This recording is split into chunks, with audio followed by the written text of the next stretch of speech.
Buen día a todos los colegas. Muchas gracias, Humberto.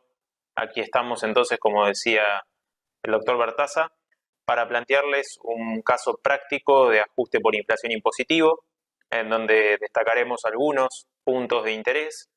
No podremos abarcar todas las particularidades que nos trae este tema, pero sí marcar puntos salientes que creemos de importancia. Un aviso antes de iniciar la presentación. Tengan en cuenta que además de el PowerPoint en PDF, cuentan con el Excel del ejercicio práctico que vamos a desarrollar. ¿Sí? En la página web del estudio, como indicó el doctor Bertaza al comienzo, van a encontrar los dos archivos entonces. Bueno, comencemos haciendo un esquema simple de las normas de aplicación. ¿Sí? La idea, como dijimos, es hacer un trabajo práctico, un caso práctico, con lo cual no vamos a detallar toda la normativa, pero sí destacar la que resulta de interés y es saliente para el desarrollo de este ejercicio. Tenemos entonces que tener en consideración el título sexto de la Ley de Impuesto a las Ganancias, el capítulo 9 del decreto reglamentario de la Ley de Tributo, algunas cuestiones vinculadas a costo computable, ¿sí? Artículos 62 a 66 de la Ley de Ganancias, lo vinculado a la vigencia de las actualizaciones en el artículo 93.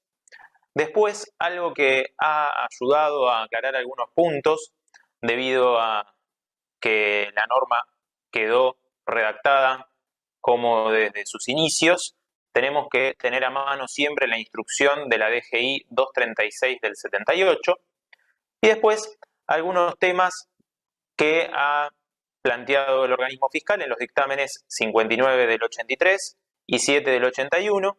El dictamen 59 del 83 se vincula con el tema de cuando estamos en presencia del término accionista, que ya lo desarrolló más temprano el doctor Nicolini, y respecto al dictamen 7 del 81 es el tratamiento de los saldos a favor de IVA, ¿sí? A los fines de considerar los mismos como activo computable. A efectos de repasar la metodología de determinación del ajuste por inflación impositivo, recordemos que inicialmente la norma tenía lo que es conocido como un ajuste estático, luego se incorpora el ajuste dinámico para llegar al texto que actualmente tenemos vigente. A los fines de determinar este ajuste estático, vamos a partir de los estados contables de publicación. Tendremos que detraer los activos considerados no computables, expresamente previstos y taxativamente enunciados en el artículo 106, inciso A, de la Ley de Ganancias. ¿Sí? Si hay enajenación de algunos de estos bienes, ¿sí? Exclusivamente los que están en los puntos 1 a 7, tendremos que volver a considerarlos computables, pero valuados conforme a las normas de ganancias. Y por último, tendremos que sumar o restar, según corresponda, importes vinculados a ajustes de evaluación que difieren respecto del estado contable de publicación confeccionado con las normas contables y la evaluación de esos activos según las normas del impuesto a las ganancias. Una vez que tenemos ese activo computable, le restaremos el pasivo. La norma define de manera genérica qué se entiende por pasivo y nos dice qué no se entiende por pasivo, hace algunas apreciaciones al respecto y llegaremos a tener un capital expuesto a la inflación.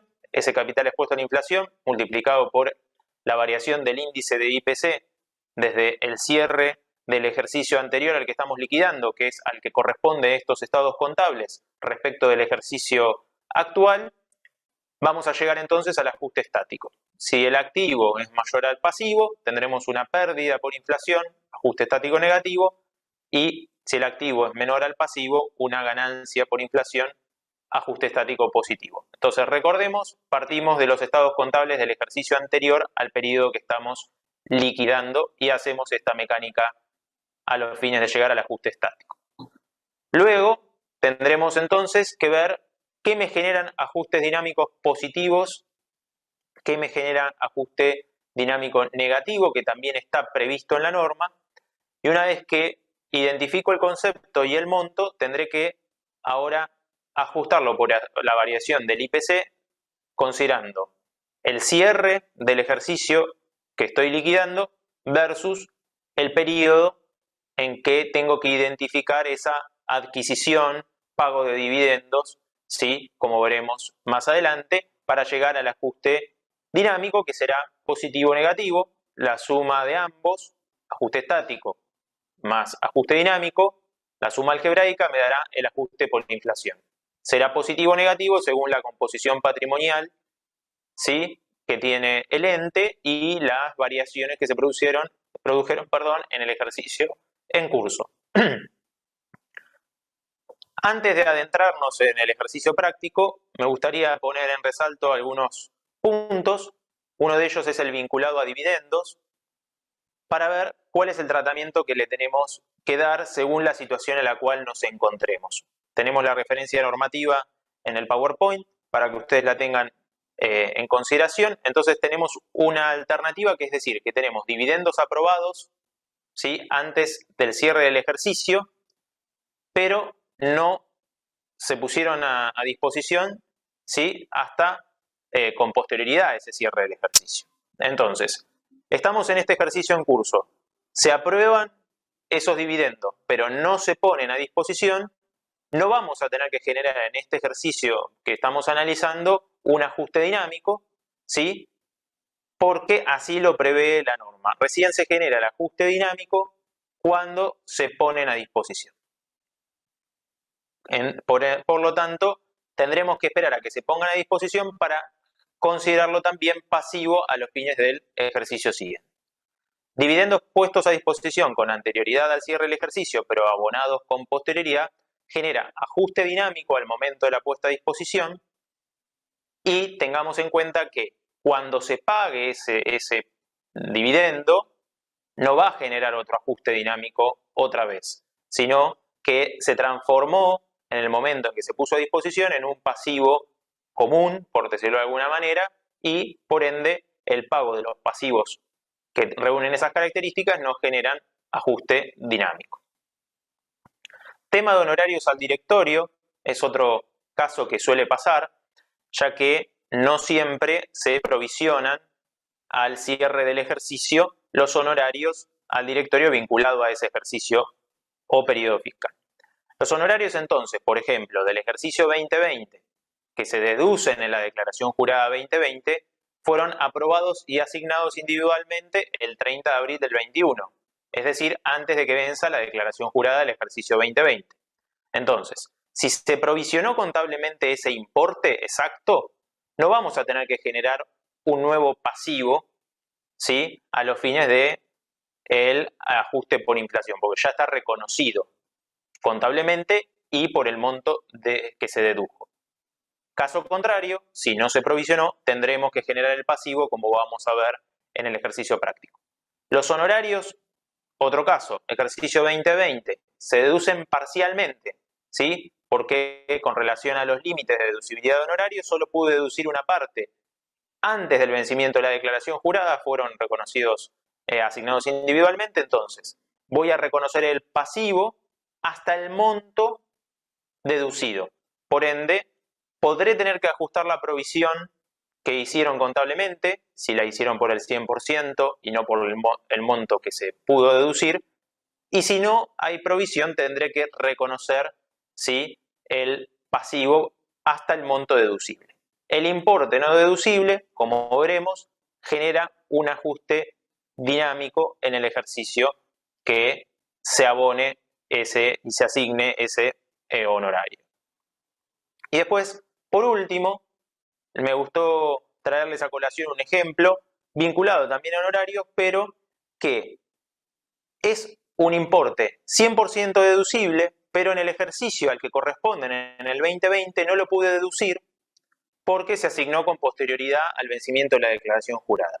Por ende, cuando estoy analizando el ejercicio 2021 para ver si tengo que reconocer un pasivo al inicio, no tendré que reconocer ningún pasivo porque no pude deducirlo en el año 2020, y cuando pague ese honorario, ¿sí?, porque se asignó en el cuando se asignó en el 2021, tampoco voy a tener que generar un dinámico, porque se está generando la variación patrimonial en el propio ejercicio, teniendo en cuenta que solo genera dinámico, conforme la norma del impuesto a las ganancias, el importe que no pudo deducirse respecto del excedente autorizado por la ley. Ahora sí, luego de estas particularidades que podrán repasar luego y revisar la referencia normativa, nos vamos a adentrar en el ejercicio práctico. Como les dije, acá tenemos en la pantalla su enunciado y su solución, pero tienen el Excel de apoyo para que lo puedan ver con mayor claridad.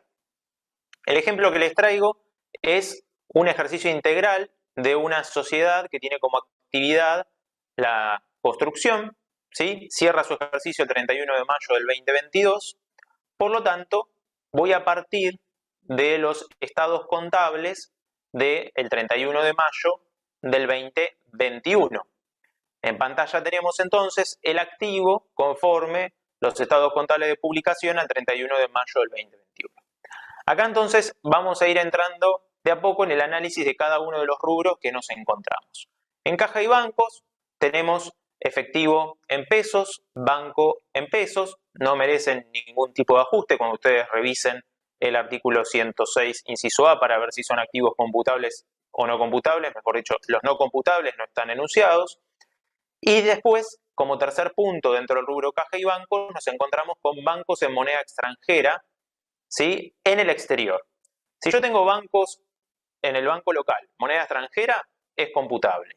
Ahora bien, si tengo la moneda extranjera en un banco del exterior, se transforma en un activo no computable. ¿De dónde surge esto? Si nosotros repasamos el artículo 106, inciso A, punto 8, nos vamos a encontrar que la norma dice que las inversiones en el exterior que no generen rentas de fuente argentina se consideran activos no computables. Pero como bien dije, mencioné el término inversiones.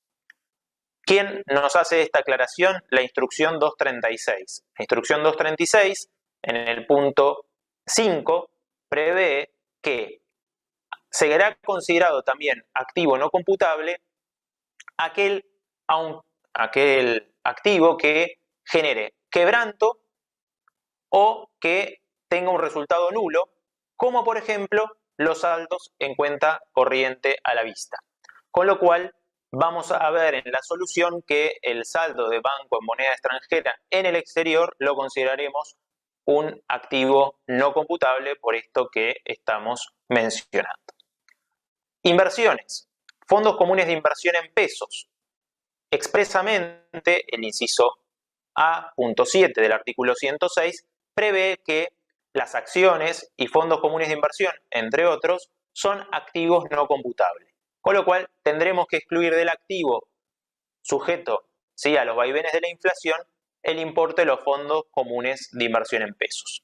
Respecto de plazos fijos, no tenemos que hacer ningún tipo de ajuste. Fondos comunes de inversión en moneda extranjera en el exterior, como mencioné recientemente, vamos a tener que excluirlo, no es un activo computable. Respecto de créditos, deudores por obras, no hay en principio observaciones que formular, no hay aclaraciones, como veremos en este punto.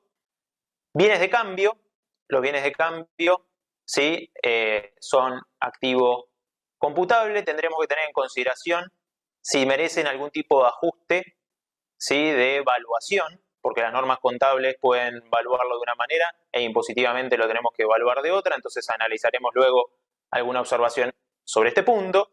Si vamos al activo no computable, tenemos acciones. Estas acciones, como dije, al igual que los fondos comunes de inversión locales, tendrán que excluirse del activo. Y respecto a los bienes de uso, la norma no los llama bienes de uso, sino que dice que los inmuebles no destinados a la venta, las obras sobre esos inmuebles y los bienes muebles se consideran activos no computables. Es por ese motivo que vamos a excluir este importe del activo a analizar.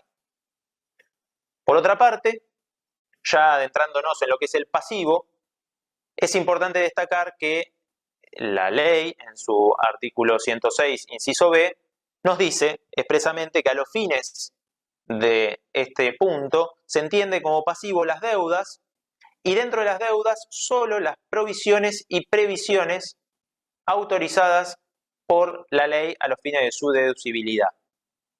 Luego plantea las utilidades percibidas por adelantado y las que representen beneficios, ¿sí?, a percibir en periodos futuros, y el importe de los honorarios, ¿sí?, deducidos que no se encuentren provisionados. Eso se considera pasivo. Y luego enuncia qué es lo que no se entiende como pasivo. Entonces, bajo estas premisas, vamos a ver los rubros que tenemos aquí expuestos. Proveedores y cheques de pago diferido no merece ningún tipo de comentario, es un pasivo computable.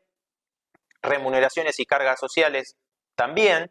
Respecto de la provisión del sueldo anual complementario, que incluye sus cargas sociales, como es un gasto deducible, ¿sí?, no voy a tener que impugnar, digamos, por decirlo de alguna forma, este pasivo o considerarlo como pasivo no computable.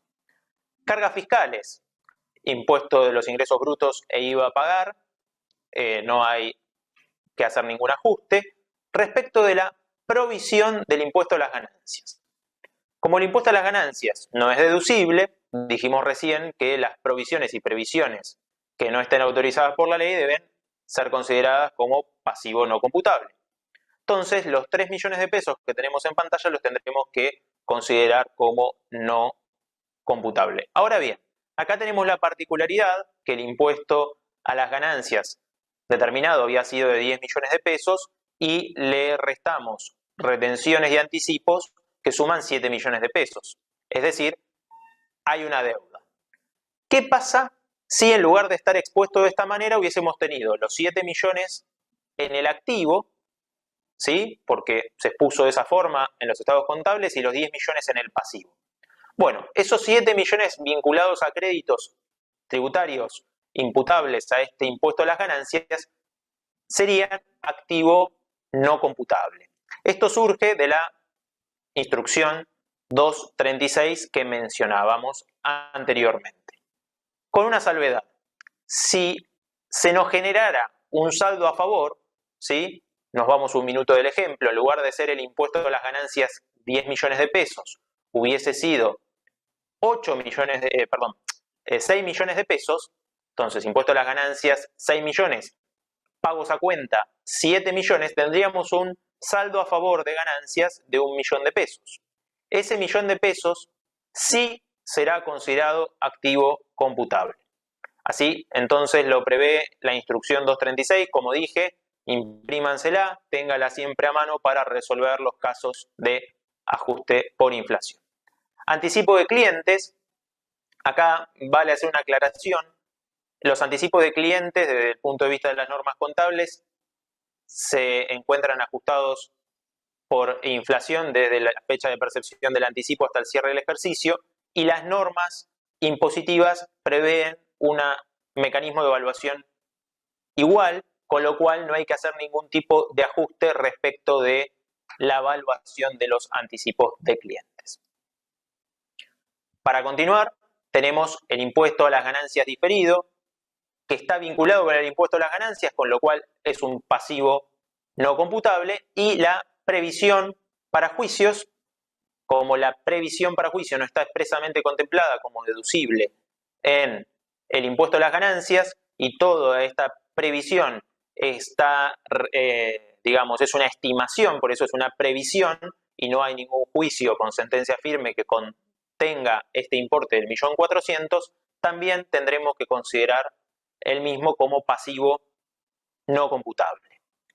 Como verán, estoy hablando mucho de cuestiones vinculadas a deducciones que podemos hacer o normas de evaluación que aplicamos, con lo cual tienen que tener a mano, también para resolver los casos de ajuste por inflación, los papeles de trabajo de la determinación del impuesto a las ganancias del ejercicio anterior, en este caso del ejercicio que cerró en mayo del 20, para contrastar con el estado contable de ambos del 21, mayo del 21, y verificar cuáles fueron los ajustes impositivos que merecieron estas partidas que estamos analizando. Entonces, hasta aquí conversamos sobre activos y pasivos computables. ¿Qué particularidades tenemos? Que la evaluación de los bienes de cambio, ¿sí?, surge que impositivamente fueron de 19 millones de pesos. Con lo cual, vamos a tener una diferencia de evaluación ya que el activo fue expuesto en el balance en 21 millones de pesos. Por otra parte, como es una empresa constructora, aplica el artículo 77 de la Ley de Ganancias y por ende genera y grava la utilidad en función al criterio de lo percibido. ¿Qué tenemos que considerar entonces? Que la utilidad diferida tiene que ser reconocida como pasivo expuesto en el ajuste por inflación impositivo. Los anticipos de cliente, como ya comenté, se evalúan igual en las normas contables e impositivas. Y por último, tenemos que en el mes de octubre del 2021 se asignaron individualmente honorarios al directorio por 12 millones de pesos y que solo se pudieron deducir en la declaración jurada 10 millones. Ahora sí vamos a esto que fuimos charlando, volcarlo numéricamente. Partimos del activo del balance a mayo del 21, ¿sí? Tenemos 263 millones de pesos, al cual tendremos que excluir porque es un activo no computable, los bienes de uso, las acciones y los fondos comunes de inversión, los tres primeros puntos que charlamos. Pero en la filmina introductoria les dije que si se vendían activos que estaban al inicio durante el ejercicio actual, que estaban en los puntos 1 a 7, se transformaban en activos computables y había que evaluarlos conforme a las normas de ganancias. Es por ese motivo que ahí el rescate de los fondos comunes de inversión que se hizo este ejercicio, ¿sí?, al inicio estaban valuados contablemente en 15.377.000. Pero si vamos a las normas impositivas, tenemos que evaluarlo, ¿sí?, al costo, conforme al artículo 107 de la ley, que eran 14 millones de pesos.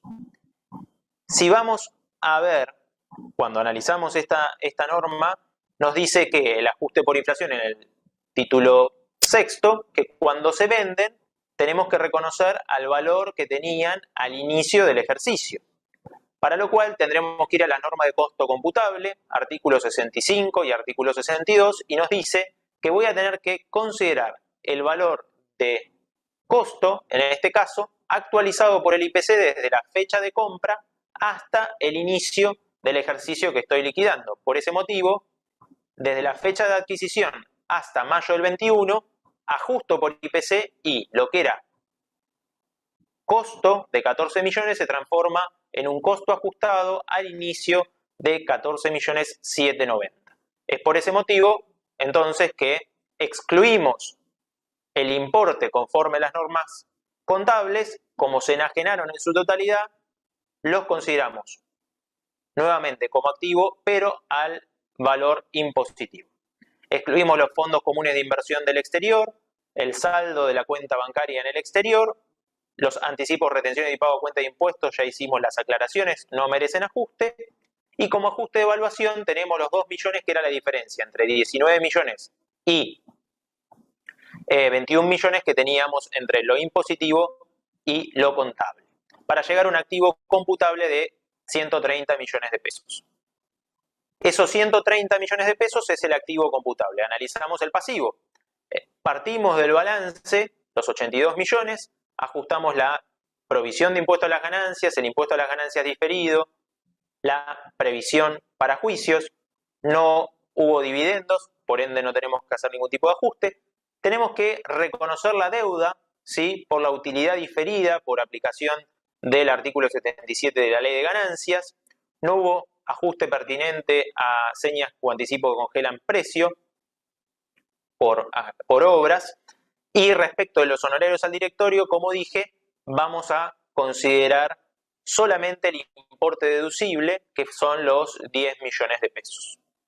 Activo menos pasivo me da que el activo es mayor al pasivo en 26 millones de pesos, ajustado por la variación de punta a punta del ejercicio 2021 versus 2022, es un 61% de inflación, genera un ajuste estático negativo de 16 millones de pesos.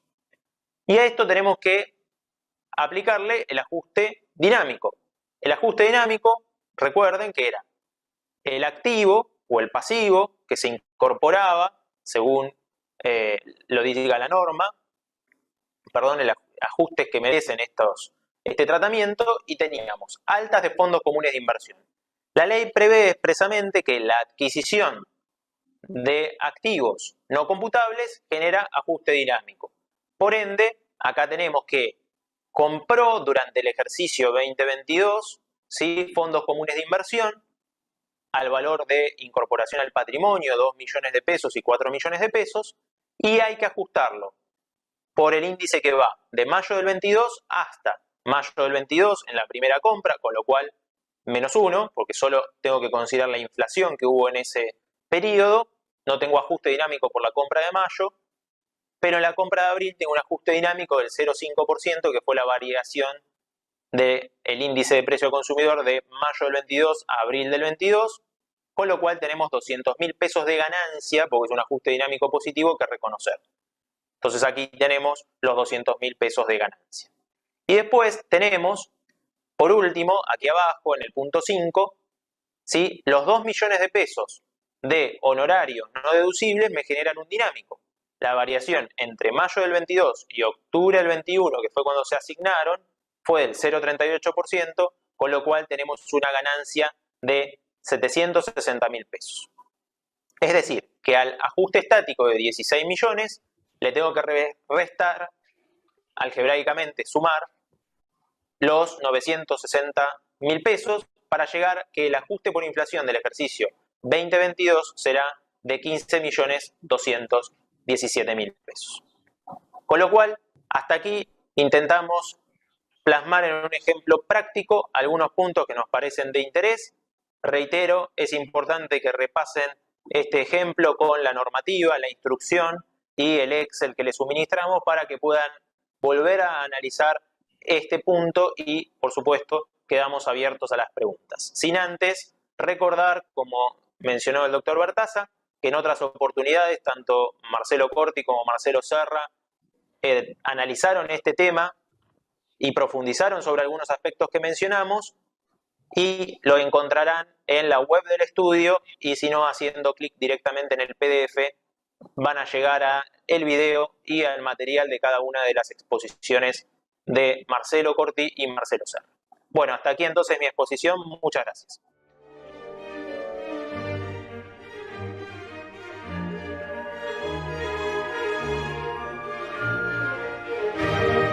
¿Qué tal a todos los colegas? Aquí estamos otra vez para plantear una inquietud vinculada con el tratamiento de los anticipos que congelan precio por adquisiciones de bienes de uso.